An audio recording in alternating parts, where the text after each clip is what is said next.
जो कैसे हैं आप सभी लोग। आई होप आप लोगों की पढ़ाई बहुत अच्छी चल रही होगी। तो चलिए मैं मौजूद हो गया हूँ एक नए वीडियो के साथ। आज हम पढ़ने वाले हैं कूलाम के नियम के बारे में और बहुत ही मज़ेदार तरीके से पढ़ेंगे। जो भी आपको डाउट होगा सभी डाउट यहाँ पे क्लियर हो जाएगा। अगर इससे पहले आपने अगर वीडियो नहीं देखा तो इससे पहले वैद्युत आवेश तथा क्षेत्र का 2 वीडियो मैंने अपलोड कर दिया है। पहले उस जाके उस टॉपिक को देखिए, प्ले लिस्ट में मौजूद है, और फिर इस लेक्चर को देखिए ताकि आपको अच्छे तरीके से समझ में आए। तो आज हम पढ़ते हैं कूलाम के नियम के बारे में। तो कूलाम का नियम कहता क्या है कि किन्हीं भी 2 बिंदु आवेश, जैसे मान लीजिए 2 बिंदु आवेश हैं, एक Q1 हो गया और एक हो गया Q2, यह 2 बिंदु आवेश हैं। तो कहता क्या है कि किन्हीं भी 2 बिंदु आवेशों के बीच लगने वाला बल, यहाँ पे मान लीजिए इन दोनों आवेशों के बीच की दूरी r है, तो इस आवेश के वजह से इस पे बल लगेगा और इस आवेश के वजह से इस पे बल लगेगा। तो वह जो बल होता है, लगने वाला बल, और यह बल आकर्षण भी हो सकता है, प्रतिकर्षण भी हो सकता है। अगर दोनों, आपको पता है, अगर 2 धनावेश होते हैं तो दोनों धनावेश के वजह से एक दूसरे पर कौन सा बल लगता है? प्रतिकर्षण बल। कौन सा बल लगता है? प्रतिकर्षण बल लगता है। और यही अगर दोनों आवेश, एक धनावेश हो जाता और एक ऋणावेश हो जाता, तो इन दोनों में लगता है आकर्षण बल।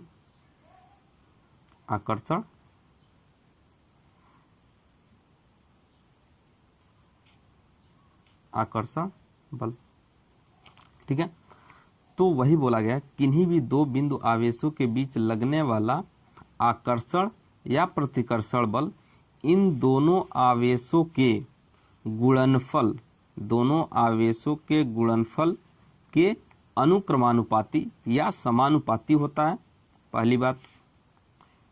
तथा इन दोनों आवेशों के बीच की दूरी, यही बल जो होता है, इन दोनों आवेशों की बीच की दूरी के वर्ग के व्युत्क्रमानुपाती होता है।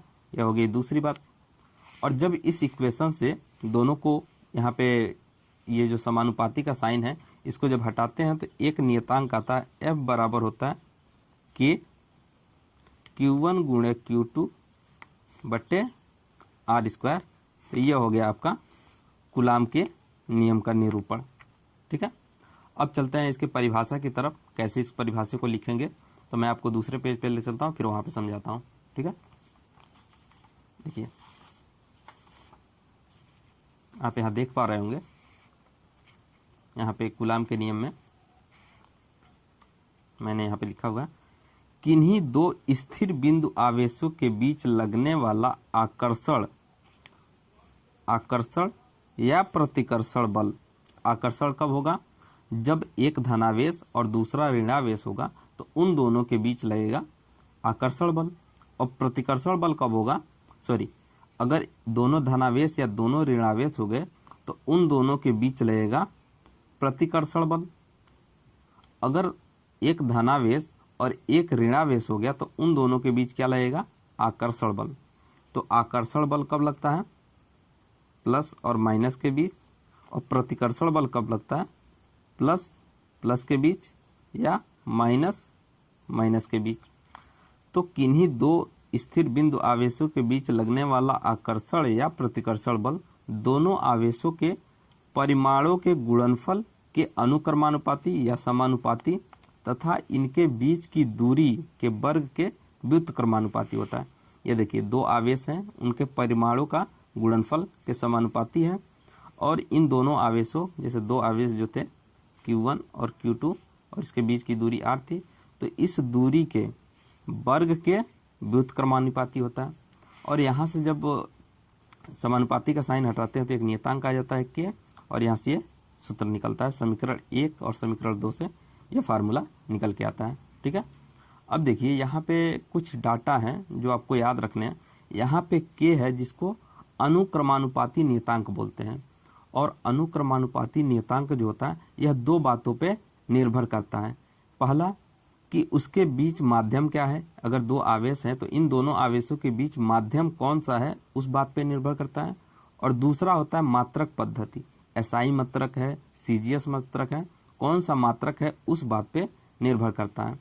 और इसका मान कितना होता है, इसका मान होता है 1/4 पाई एप्सिलॉन नॉट या फिर एप्सिलॉन 0 इसको पढ़ते हैं, और ये बराबर होता है 9 × 10⁹ और यह निर्वात के लिए होता है। निर्वात का मतलब हवा हो गया, उसके लिए होता है। यह सिंपल सा फार्मूला। और ये पूछा जाता है इसका मात्रक क्या होता है, इसका मात्रक होता है न्यूटन मीटर स्क्वायर प्रति coulomb square, newton metre square प्रति कूलाम स्क्वायर। तो याद रखेंगे के, यह और यह जो के है यह छोटा के है, स्मॉल के, ठीक है। अभी एक और के आएगा, जैसे यहाँ पे देखिए इस फार्मूले में मैंने लिखा हुआ F बराबर 1/4 पाई एप्सिलॉन नॉट एप्सिलॉन 0 के, यहाँ पे कैपिटल के है और इस के को परावैद्युतांक बोलते हैं। इस के से कंफ्यूज नहीं होना है, यहाँ पे स्मॉल के है जिसको अनुक्रमानुपाती नियतांक बोलते हैं, और यहाँ पे कैपिटल के है जिसको परावैद्युतांक बोलते हैं, ठीक है। और परावैद्युतांक जो होता है यह अलग अलग माध्यम के लिए होता है। परावैद्युतांक माध्यम के लिए बताया जाता है। तो अलग अलग माध्यम के लिए देखिए परावैद्युतांक क्या क्या होता है। जैसे बात करें कि जो कूलामिक बल होता है, कूलाम का जो बल होता है निर्वात में कितना होता है, जल में कितना होता है, जल में कितना होता है और धातु में कितना होता है, तो इसको निकालने का तरीका देखिए। यह फार्मूला लिखेंगे और निर्वात के लिए के का वैल्यू कितना होता है, परावैद्युतांक का वैल्यू कितना होता है, 1 होता है। तो इस फार्मूले में मान लीजिए कि ये जो आवेश है Q1 का मान 1 कूलाम है, Q2 का भी 1 कूलाम है, और इसके बीच की दूरी जो है 1 मीटर ले लेते हैं, जो भी है सबको 1 ले लेंगे। और जब इसको सॉल्व करके देखेंगे तो सॉल्व करने के बाद से आपका निर्वात में जो बल आएगा कूलाम्बिक बल, निर्वात में जो कूलाम्बिक बल आएगा वह कितना आ जाएगा, 9 × 10⁹ न्यूटन, इतना बल रहेगा। अब देखिए यहाँ पे जो ये एप्सिलॉन नॉट या फिर एप्सिलॉन 0 है, इसको एप्सिलॉन नॉट या फिर एप्सिलॉन 0 बोलते हैं, और इसका मान होता है 8.854 × 10⁻12, और इसका मात्रक भी पूछा जाता है। तो इसका मात्रक होता है कूलाम स्क्वायर बटे मीटर स्क्वायर न्यूटन, या फिर इसको फैराडे मीटर भी बोलते हैं, फैराडे। लेकिन ये वाला यूनिट आप, ये वाला मात्रक आप ज़्यादा याद रखेंगे क्योंकि यही वाला सबसे ज़्यादा पूछा जाता है, ठीक है। तो इस वाले को आप नोट डाउन कर लेंगे अच्छे तरीके से, इसको आप याद कर लेंगे। उसके बाद से देखते हैं कि पानी में कूलाम्बिक बल कितना होता है। तो पानी के लिए जो परावैद्युतांक की वैल्यू होती है वह 80 या फिर 81, कई किताबों में 80 दिया हुआ है और कई किताबों में 81 दिया हुआ है। तो दोनों मान के आप सॉल्व करेंगे। तो यहाँ से जब सॉल्व करेंगे पानी में, तो निर्वात में जो लगा हुआ है, निर्वात में इतना बल लगा हुआ है, तो निर्वात में जो बल लगा हुआ है उसको अगर के से भाग दे देते हैं, के यानी कि परावैद्युतांक से भाग देते हैं, तो वह पानी में निकल के आ जाएगा। और पानी में जो वैल्यू आता है 1.11 × 10⁸ न्यूटन, ठीक है। तो पानी में आ गया कूलाम्बिक बल। उसके बाद से धातु के केस में पूछते हैं कि धातु अगर जो दो माध्यम था, ये Q2 और Q1, अगर इसके बीच में अगर कोई धातु रख दिया जाए तब कितना कूलाम्बिक बल लगेगा। तो देखिए अगर किसी माध्यम में धातु रख देते हैं तो धातु के लिए परावैद्युतांक का वैल्यू होता है अनंत, ठीक है। और अनंत होने के वजह से धातु के अंदर धातु माध्यम में रख देते हैं तो वहाँ पे 0 न्यूटन का बल लगता है, यानी कोई बल नहीं लगता है, ठीक है। तो इस चीज़ को याद रखेंगे। और यहाँ पे एक पॉइंट और मैंने बताया है, ये यहाँ पे एप्सिलॉन नॉट और के गुणनफल को एप्सिलॉन आर बोलते हैं, या फिर एप्सिलॉन आर को वैद्युतशीलता, किसी माध्यम का वैद्युतशीलता होता है, और यह निर्वात का वैद्युतशीलता होता है। माध्यम का वैद्युतशीलता ER और निर्वात का वैद्युतशीलता E0 होता है। जैसे यहाँ पे देखिए मैंने E0 ही लिखा हुआ था, तो यहाँ पे निर्वात का है, ठीक है। और माध्यम का लिखना होगा, तो माध्यम का जब लिखना होगा तो माध्यम के लिए क्या लिखेंगे, ER लिखेंगे।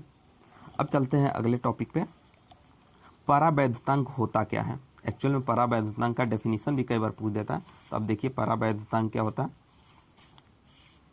आप देखिए। तो परावैद्युतांक क्या बोलते हैं, परावैद्युतांक को अभी मैंने आपको पहले बता दिया, कैपिटल के से प्रदर्शित किया जाता है। परावैद्युतांक होता क्या है, माध्यम की वैद्युतशीलता तथा निर्वात की वैद्युतशीलता के अनुपात को परावैद्युतांक कहते हैं।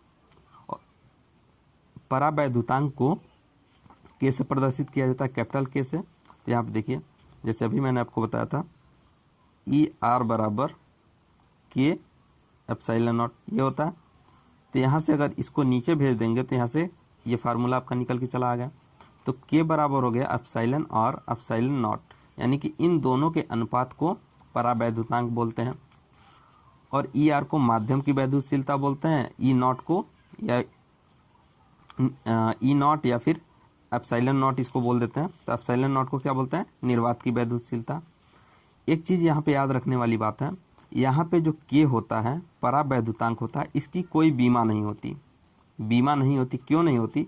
क्योंकि यह परावैद्युतांक जो होता है यह एक रेशियो है। परावैद्युतांक एक रेशियो है और दोनों में क्या, एक जगह माध्यम का रेशियो है और एक जगह निर्वात का। माध्यम और निर्वात का रेशियो जो होता है यह बीमाहीन हो जाएगा।